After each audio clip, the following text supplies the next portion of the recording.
Sejam bem-vindos, pessoal, a mais um vídeo. Agradeço mais uma vez vocês por estarem aqui para a gente trocar uma ideia e para a gente bater um papo. Fim de semana está chegando. Libertadores, a gente já tem as partidas resolvidas e eu quero conversar com vocês sobre isso daí. E é o seguinte, galera, o Botafogo, ó, caiu fora, zarpou, deu linha, deu tchau para a Libertadores após perder para a LDU.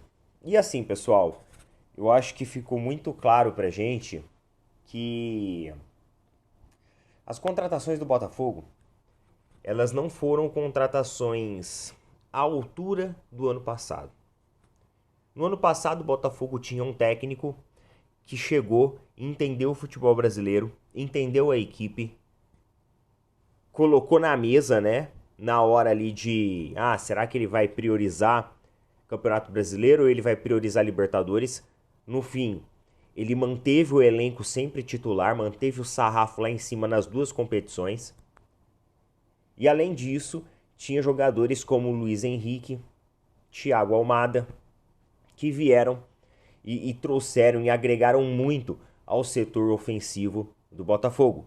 E fez com que o Botafogo, de uma equipe de jogadores nota 6, nota 7, se tornasse uma equipe muito forte.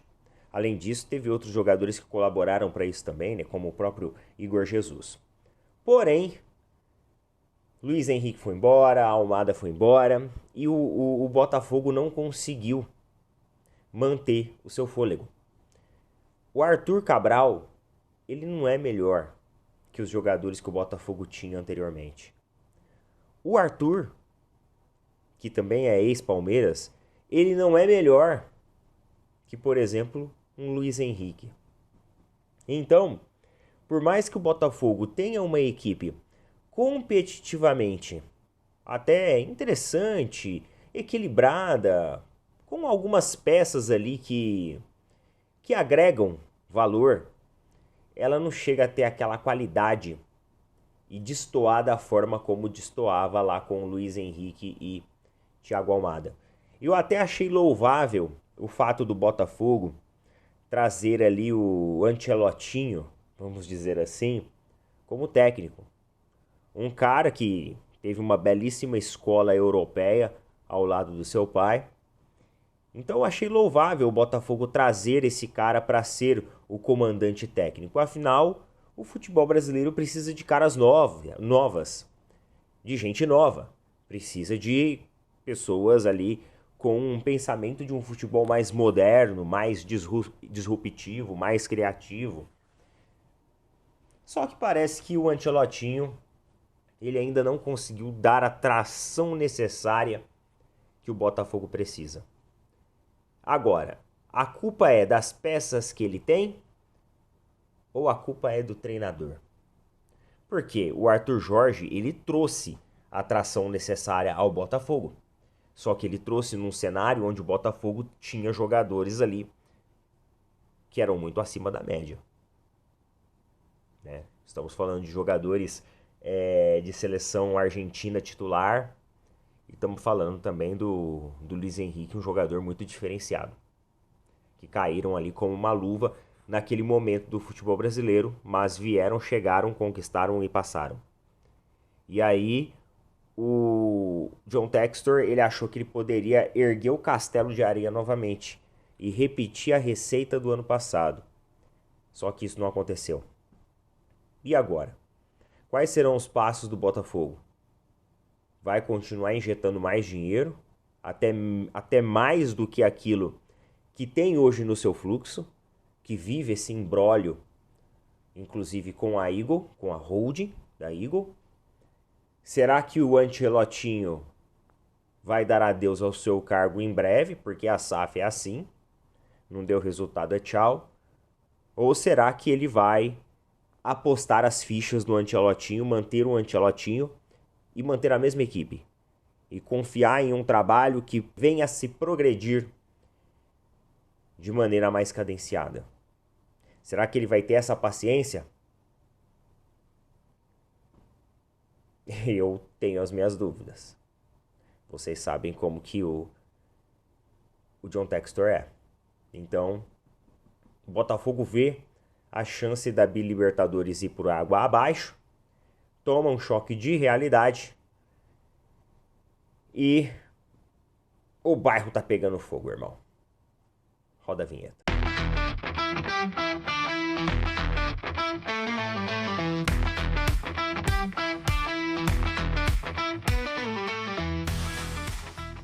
Não se esqueçam de apoiar os nossos parceiros lá da Energia com Desconto. Pessoal, Energia com Desconto é uma empresa que vai trazer economia de energia para você. Você tem uma fatura de energia de R$200 para cima? Saiba que você pode já começar a economizar energia todos os meses, daqui para frente em todos os meses, não é uma vez só não. Com o pessoal da Energia com Desconto. Eles vão explicar para vocês como que funciona a distribuição de energia elétrica no nosso país. E eles vão também explicar para você como você pode economizar todos os meses uma porcentagem dessa energia elétrica. Vão te ensinar e vão te mostrar como fazer isso. Detalhe, é um serviço gratuito, não tem custo nenhum. Energia com Desconto, pessoal. Clica no link que eu estou colocando fixado nos comentários ou no QR Code aqui, vai abrir ali um chat e você vai falar com o pessoal lá do Energia com Desconto. Eu tenho certeza que você vai gostar bastante e vai economizar bastante também. Energia com Desconto, tamo junto. E meus amigos, a Libertadores, né? Começamos falando aí sobre a eliminação do Botafogo. Tivemos a classificação tranquila do Palmeiras, mais uma classificação que eu vou falar, que eu vou ser sincero com vocês, pessoal. Me deixou pé da vida, tá? Aquele jogo do Palmeiras ontem. Pra quem viu o vídeo de pós-jogo sabe do que eu tô falando. Eu fiquei pé da vida com a exibição do Palmeiras ontem. Eu acho que uma equipe que se preza dentro da sua própria casa contra um adversário tecnicamente muito, mas muito inferior, com todo o respeito do mundo, tá bom? Mas é a realidade. Eu acredito que o Palmeiras precisava mostrar mais futebol. Mas vamos falar quais serão os confrontos e os duelos das quartas de finais da Libertadores. E ó, temos 3 equipes brasileiras nas quartas de finais. Isso significa que cada vez mais vai aumentando a chance de ter um brasileiro campeão.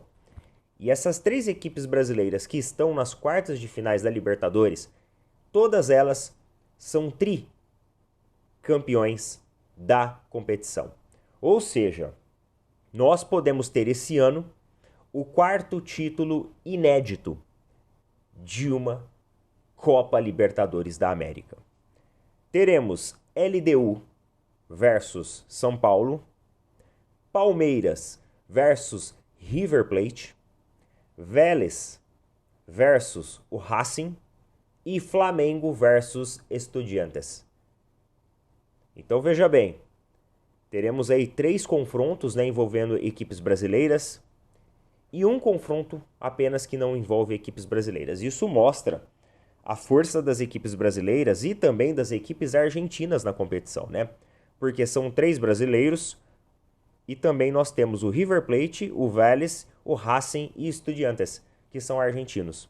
Então 4 equipes argentinas, 3 equipes brasileiras e uma equipe equatoriana, que é o LDU, nas quartas de finais da Copa Libertadores da América. Eu vi muitos torcedores do Palmeiras falando que o River Plate não é mais aquele River, que não é mais aquela equipe extremamente bem treinada, é uma equipe, inclusive, que passa por uma situação complicada nas competições nacionais, não vem se destacando nas últimas temporadas, e embora tenha a volta ali de seu técnico, que foi multicampeão, que é o Galhardo, ainda não conseguiu convencer, não conseguiu ter a solidez daquela equipe do Galhardo de antigamente. Eu vi muitos torcedores do Palmeiras falando que, não, esse River aí já era.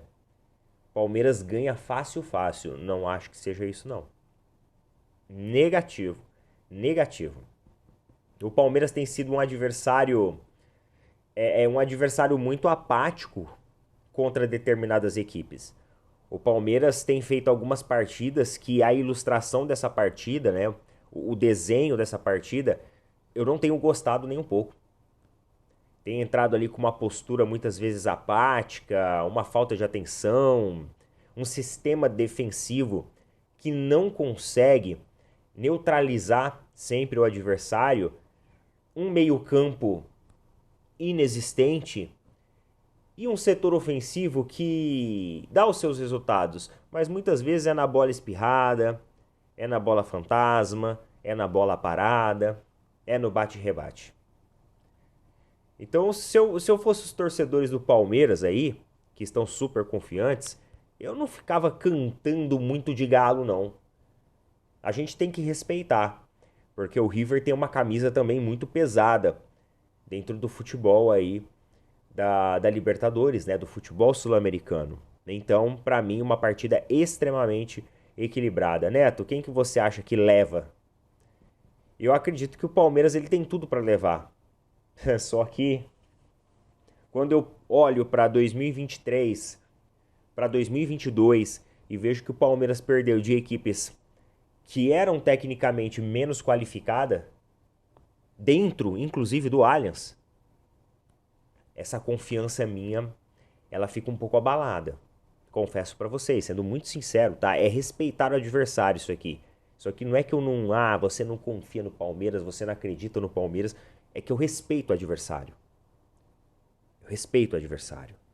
Então, isso é uma partida que envolve um aspecto emocional meu muito importante. Obviamente que se eu for colocar aqui favorito, eu vou falar que é o Palmeiras. Mas eu não tenho toda essa confiança do mundo não, viu, pessoal? E o Palmeiras, ele atingiu um número muito importante com a classificação em mais umas quartas de finais de competição, que foi pela 13ª vez o Palmeiras chega às quartas de finais na competição da Libertadores. E o Abel ele falou sobre isso, ó. Ele falou o seguinte, ó, uma primeira fase imaculada. Entramos agora nas oitavas de finais. Super difícil. Vocês viram os jogos. Alguns acabaram em pênalti. Portanto, a próxima fase também será difícil. Primeiro jogo lá, segundo aqui. Vamos continuar a fazer o que sempre fazemos. Mais uma vez o Palmeiras chega nas quartas de finais. Portanto, novo jogo, nova história, adversário diferente. E ainda ele falou sobre o empate com o Universitário. Eu acho que a vantagem de 4-0 inconscientemente fez com que nossa equipe relaxasse um pouquinho. E não pode ser. Hoje quem deu o espetáculo foi o nosso torcedor. Ó, o Abel aí levantando a moral do torcedor do Palmeiras, hein? Finalmente, o Abel na mesma frase admite que a equipe esteve abaixo. Falou um pouquinho, mas na minha opinião não foi um pouquinho não. Na minha opinião foi bem abaixo. Foi bem abaixo. E também exalta e elogia o torcedor do Palmeiras que compareceu lá no Allianz, mesmo com uma partida pífia da equipe do Palmeiras, tá? E ó, vou soltar um vídeo aí em breve que vai ser uma pedrada, tá?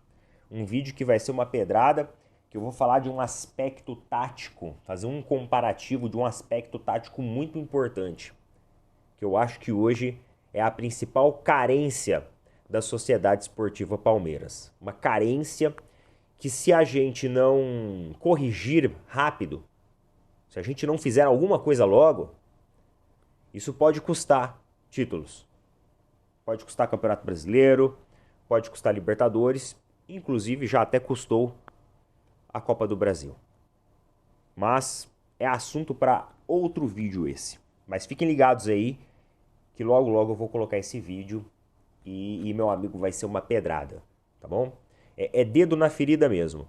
Aqui a gente não vai ter papas na língua não. E por falar em papas na língua, pessoal, o presidente do Internacional, né, o Alessandro Barcelos, ele comentou em entrevista após a eliminação do Inter sobre alguns aspectos ali gerais do futebol. E assim, ele fez meio que uma... O que eu entendi é que foi uma crítica ao futebol brasileiro. E as equipes que hoje investem muito nos seus respectivos elencos, né? Olha só o que ele falou. Tá? Essa matéria saiu ali no Globo, saiu no Dia, saiu em vários portais de notícias. O presidente do Internacional, Alessandro Barcelos, lamentou a disparidade financeira entre o seu clube, que é o Internacional, e o Flamengo, que enfrentou agora recentemente na Libertadores, citando que os 277 milhões de investimentos do clube carioca na janela de transferências são 10 vezes mais que os 27 milhões investidos pelo Internacional. E que esta distância financeira afeta a competitividade do futebol brasileiro, necessitando de uma análise mais aprofundada. A declaração ocorreu logo após a eliminação do Internacional para o Flamengo, no Beira-Rio. Galera, vamos lá.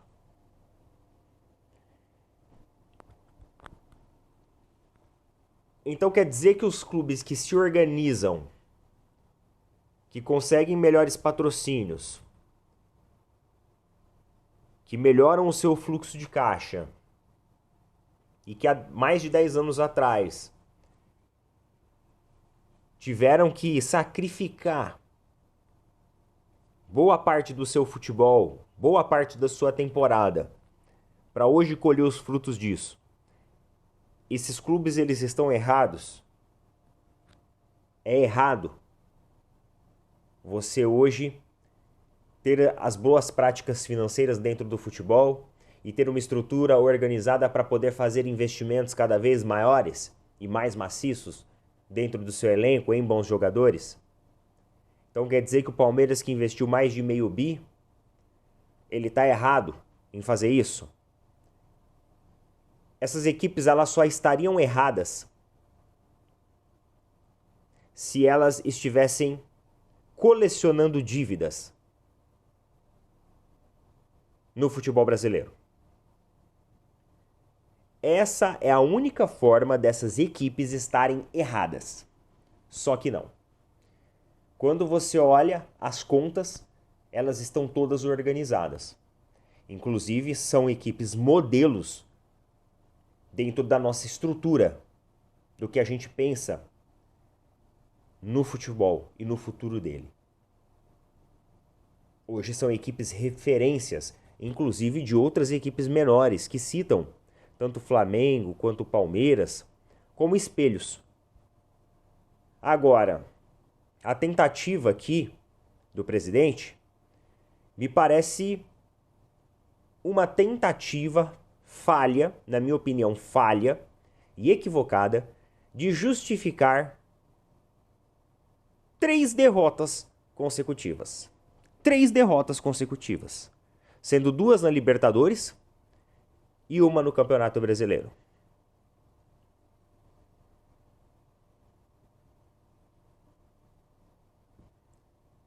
Posso citar alguns exemplos para vocês aqui, de equipes, inclusive, que têm investimentos menores e foram competitivas contra o Flamengo mais do que o Internacional. Mirassol. O Mirassol fez um jogo no Maracanã, pelo Campeonato Brasileiro, muito mais propositivo, mais agudo, mais intenso, mais estrategicamente pensado do que o próprio Inter. E aí vamos comparar o orçamento de jogadores do Inter com jogadores do Mirassol. Vamos comparar a história das duas equipes. Vamos comparar ali o estádio do Inter com mais de 50 mil torcedores. E o estádio do Mirassol em uma cidade pequena, onde a cidade de Mirassol eu acho que tem 50 mil habitantes. Então, o que o Inter tem de torcedor em uma noite de Libertadores, o Mirassol tem na população da cidade inteira, quase.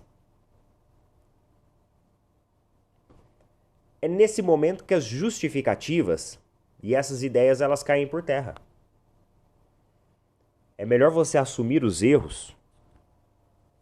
É melhor assumir as direções equivocadas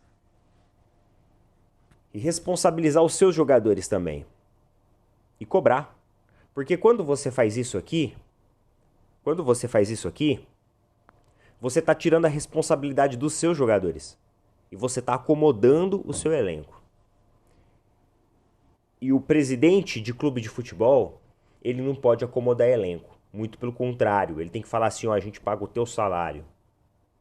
E você tá aqui para representar um futebol melhor. E o que o Inter fez no jogo agora contra o Flamengo foi um verdadeiro papelão. Com todo o respeito do mundo aos torcedores colorados, ao presidente, aos jogadores, mas foi um verdadeiro papelão.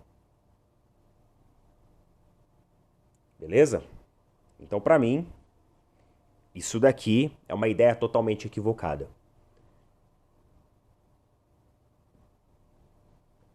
Coloca nas opiniões aí. Tamo junto.